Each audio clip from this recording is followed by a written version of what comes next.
ఓట్లు అభ్యర్థించడానికి వచ్చే రాజకీయ నాయకులకు మనవి. మీ పార్టీల ద్వారా వచ్చే పథకాలు ఆర్థికంగా లబ్ధి చేకూరుస్తున్నాయి తప్ప సామాజికంగా కాదు. ప్రస్తుతం సమాజంలో కులపరమైన, మతపరమైన, ఆర్థికపరమైన, లింగపరమైన అసమానతలు చూడడం జరుగుతుంది. ఇది రోజు రోజు కూడా ఎక్కువవుతుంది.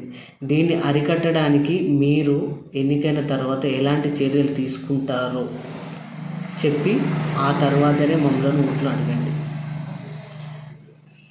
సమాజంలో ముఖ్యమైన విషయాల గురించి మనం ఎప్పుడైతే మౌనంగా ఉంటామో అప్పటి నుంచే మన జీవితాలు ముగుస్తాయి.